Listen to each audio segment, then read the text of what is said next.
Peut-être que si je couche toute ma confession sur le papier, je pourrais enfin trouver un semblant de paix et me détendre un peu.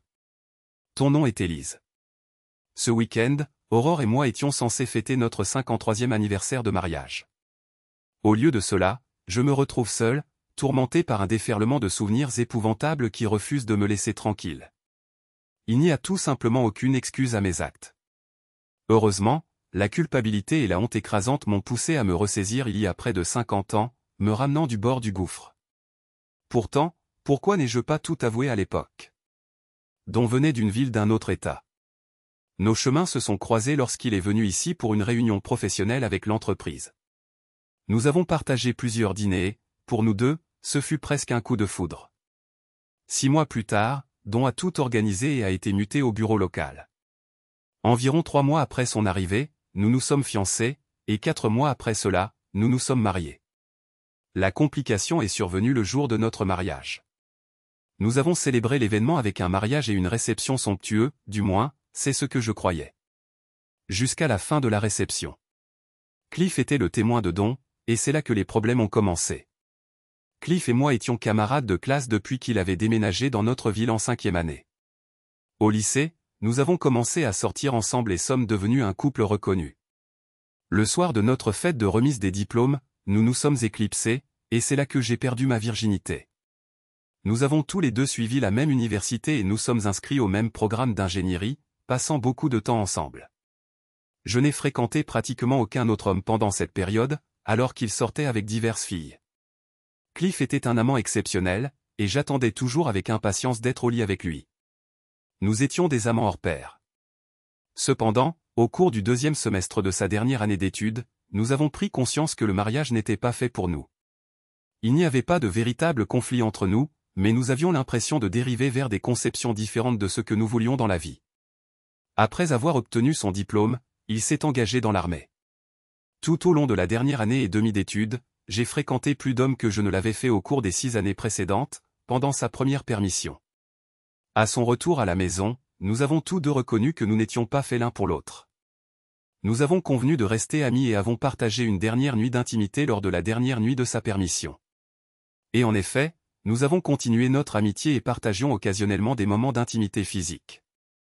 Cliff a rempli son engagement militaire de 2 ans, est rentré chez lui et a décroché un poste dans la même grande entreprise d'ingénierie où j'avais commencé à travailler 1 an plus tôt. J'ai été prise au dépourvu lorsqu'il est apparu lors de son premier jour de travail. Notre amitié a perduré, et parfois nous passions du temps ensemble. Cependant, 6 mois après le retour de Cliff, il avait déjà épousé une charmante jeune femme originaire d'une petite ville de la côte et où il était stationné. À l'époque, je ne savais pas que lors des 3 dernières fois où nous avions partagé une intimité, il était déjà fiancé. Naturellement, cela a marqué la fin de ma relation avec Cliff. Je n'en ai pas été blessé, et j'étais sincèrement ravi pour eux deux. Maintenant, cher lecteur, ne vous précipitez pas, mais oui, Don a été muté ici.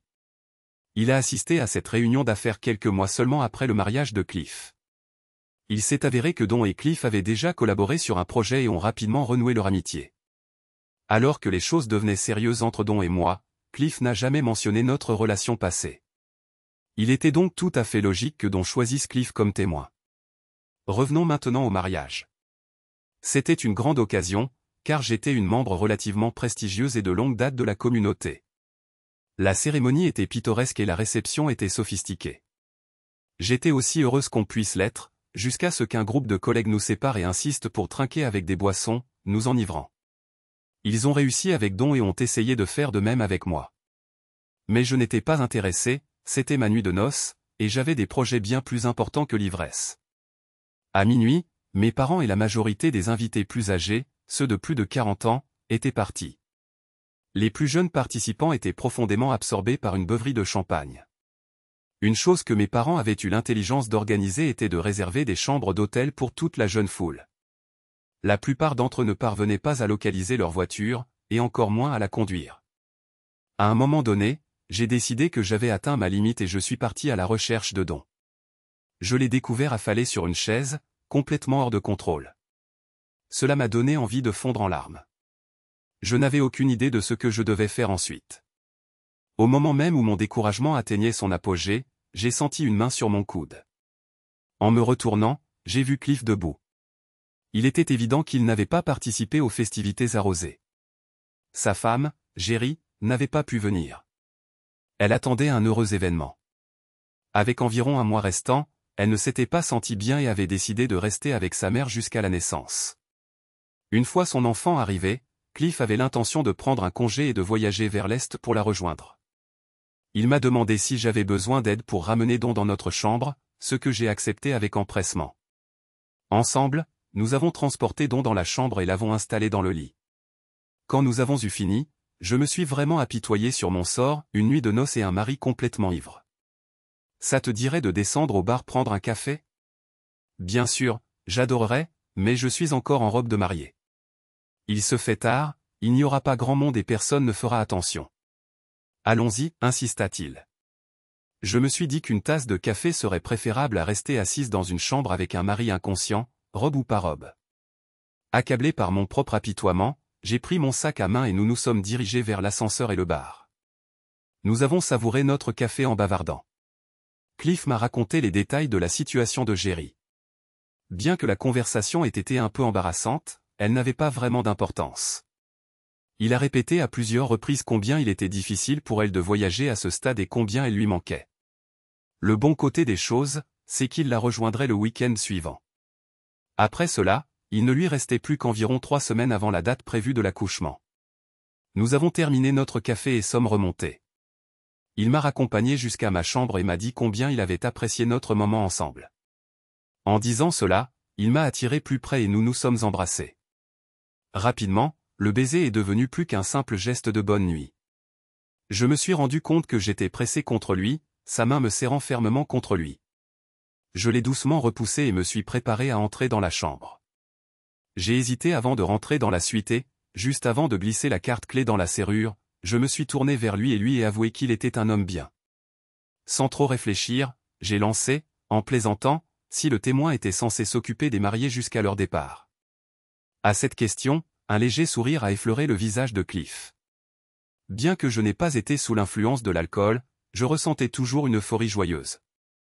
J'ai compris que si ça n'avait pas été Cliff, ou si nous n'avions pas partagé un passé, ce que j'allais dire ensuite n'aurait jamais franchi mes lèvres.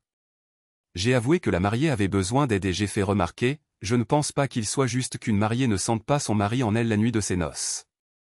Et si le marié n'est pas à la hauteur, n'est-il pas du devoir du témoin d'intervenir? Inutile de révéler comment il a répondu. J'ai inséré la carte clé, j'ai tourné doucement la poignée et il était évident que Don dormait profondément. J'ai marché sur la pointe des pieds pour fermer la porte et nous nous sommes dirigés vers la chambre de Cliff. J'étais pleinement consciente que ce que j'allais faire n'était pas ce que je devais faire, surtout la nuit de mon mariage. Mais ma colère contre Don m'a rapidement fait justifier qu'il le méritait et que chaque marié avait le droit à l'intimité la nuit de ses noces. En quelques instants, j'ai enfilé la robe. C'est alors que je me suis souvenu de la surprise que j'avais prévue pour Don. Je ne portais pas de sous-vêtements. Cliff l'a remarqué immédiatement et s'est demandé si ça avait été inconvenant de se tenir devant l'autel devant tout le monde sans rien en dessous, et j'ai répondu que je trouvais ça coquin, et que l'idée d'y penser pendant la cérémonie m'avait presque gêné. Il a souri et m'a assuré que ma surprise n'était pas passée inaperçue.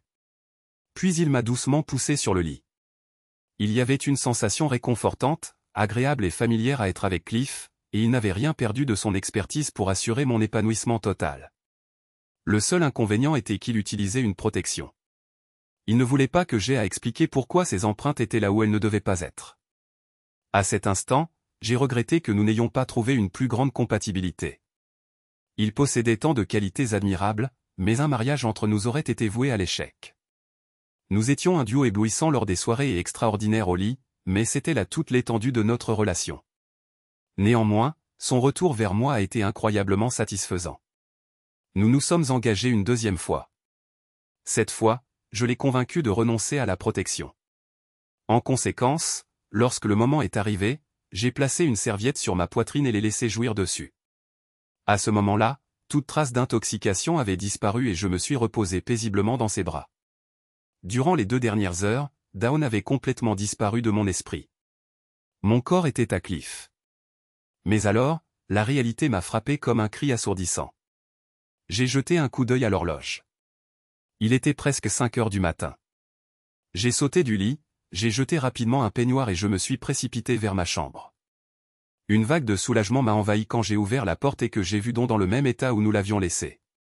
Je me suis déshabillé, je me suis nettoyé, je me suis occupé de mes besoins personnels et je me suis glissé dans le lit à côté de Dawn. Je pouvais me permettre de faire la grasse matinée car notre vol pour Acapulco n'était prévu que plus tard dans l'après-midi. Je suis resté allongé pendant un moment, à le regarder, me réaffirmant que je l'aimais vraiment. Les vagues de culpabilité pour mes actions m'ont laissé découragé, et je me suis endormi en larmes.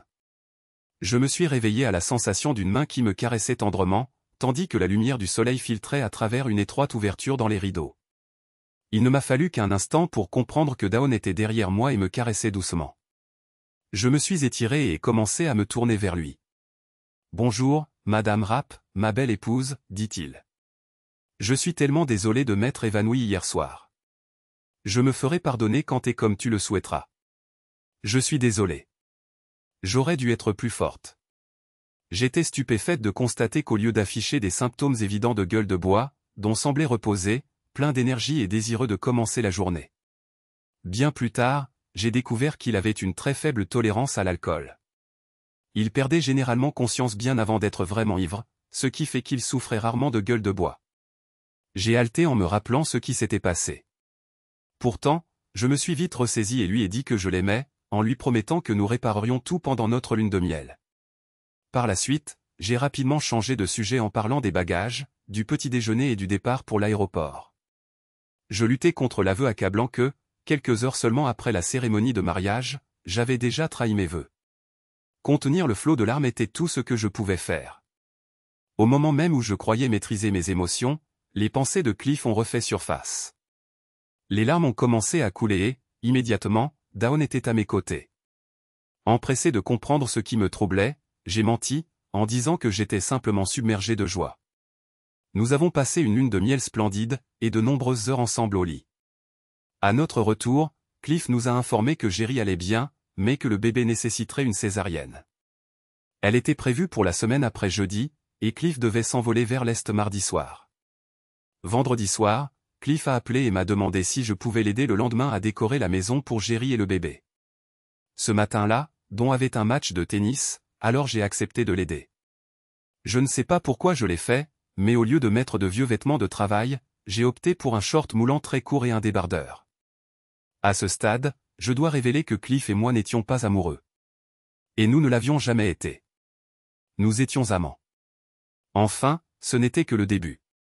Une fois la décoration terminée, nous nous sommes retrouvés dans la chambre à coucher, et je l'ai vécu à nouveau. Dès lors, nous avons parfois inventé des excuses pour nous retrouver pour faire l'amour. Bien sûr, nous étions extrêmement prudents pour ne pas être découverts ou faire quoi que ce soit qui puisse éveiller les soupçons. Cela a duré environ 18 mois, jusqu'à ce que cela cesse quelques mois avant la naissance de notre premier enfant. Le lendemain de mon accouchement, j'ai été étonné d'apprendre que Cliff était à l'hôpital. Il souffrait d'une fracture du bras et d'une importante contusion après avoir dévalé un escalier sur son lieu de travail.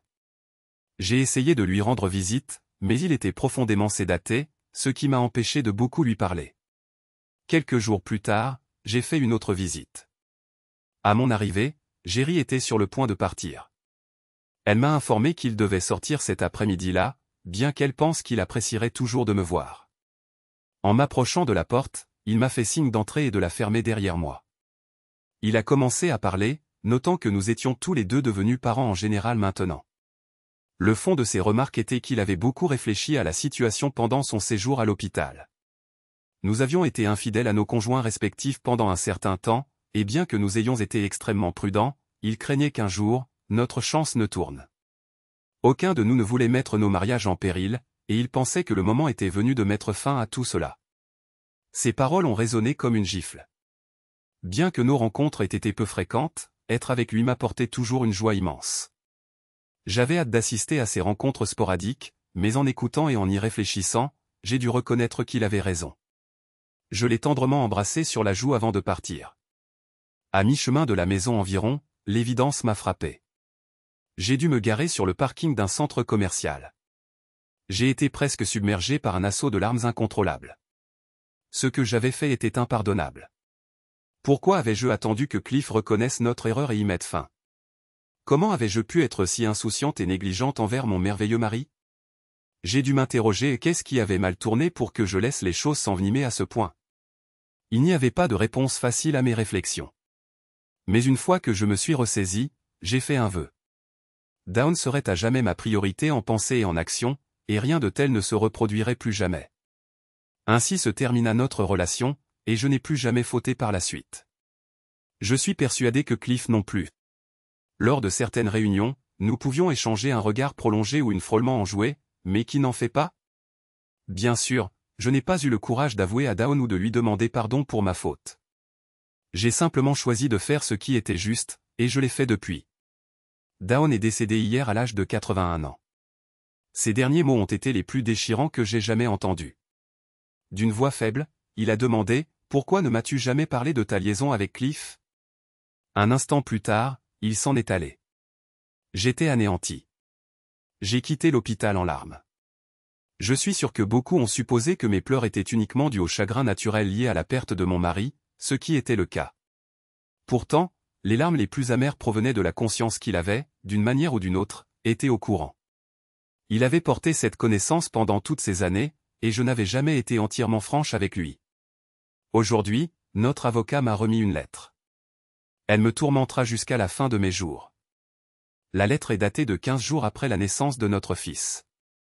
Chère Élise, le fait que tu lises cette lettre signifie que les papiers du divorce n'ont jamais été signifiés. La première chose que je veux te dire, c'est merci. Merci d'avoir mis fin à ta liaison avec Cliff. Ou du moins, de l'avoir si bien dissimulé que je n'ai jamais soupçonné qu'elle persistait.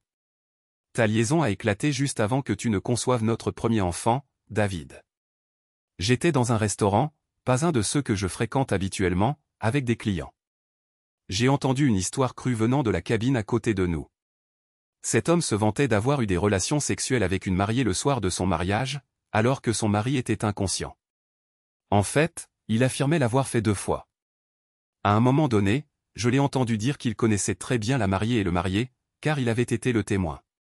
L'histoire m'a légèrement amusé, et je n'ai pas pu m'empêcher de me demander quelle part de vérité elle contenait. Puis j'ai recentré mon attention sur mes clients. Mais en partant, j'ai été stupéfait de voir Cliff assis avec ses hommes dans la cabine adjacente, et j'ai réalisé que j'avais reconnu sa voix, bien qu'il ne m'ait pas vu. Généralement, tu n'examines pas nos relevés bancaires, mais si tu l'avais fait, tu aurais remarqué de nombreux retraits d'espèces s'élevant à quelques milliers de dollars.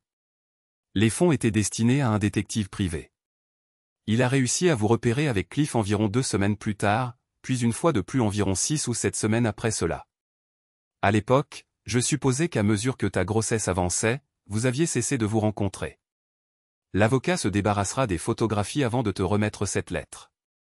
Quand notre fils est né, j'étais l'homme le plus heureux du monde. Mais une pensée inquiétante m'a alors traversé l'esprit. Est-il vraiment de moi? La première fois que l'enquêteur a mentionné vous avoir vu ensemble correspondait à peu près à la période où tu es tombée enceinte. Je n'avais aucun moyen de savoir si Cliff utilisait une protection, et je savais que tu ne prenais pas la pilule avant que je te rende visite à l'hôpital ce soir-là. Je dois avouer que j'ai aidé Cliff à dégringoler dans les escaliers du bureau avant l'arrivée des ambulanciers. Je l'ai informé que si je le voyais ne serait-ce que te regarder de travers à nouveau, il serait responsable d'au moins un divorce, il chercherait un nouvel emploi, et il ferait probablement encore pas mal d'allers-retours à l'hôpital. J'espère que mon instinct était juste. Et je suppose que puisque tu lis cette lettre, cela suggère que Cliff et toi avez fini par vous séparer. J'ai fait un test ADN. Les résultats sont revenus aujourd'hui, et Dieu merci, notre fils est bien de nous. Si cela n'avait pas été le cas, je n'écrirais pas cette lettre maintenant, et nous serions au début d'une procédure de divorce. Je suis maintenant assis dans mon nouveau bureau, car l'ancien a été transformé en chambre de bébé. Tu es rentré à la maison depuis près d'1 semaine maintenant, et j'entends le charmant gargouillis et les roucoulements de David dans la pièce d'à accent grave côté pendant que tu le prépares pour le coucher. Je suis tiraillé entre un sentiment de joie et de bonheur immense face à l'arrivée de ce nouveau membre dans notre famille et une peur profonde et lancinante due au peu de choses que je comprends maintenant à propos de toi et de Cliff. Alors que j'écris cette lettre, je n'ai aucune idée de ce qu'il faut attendre de l'avenir. Vas-tu mettre fin à votre liaison? Ou, maintenant que la grossesse est terminée, vas-tu retourner vers Cliff?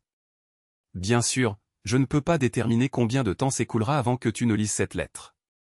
Si jamais tu le fais, j'espère que de nombreuses années se seront écoulées, indiquant que tu as mis fin à votre liaison.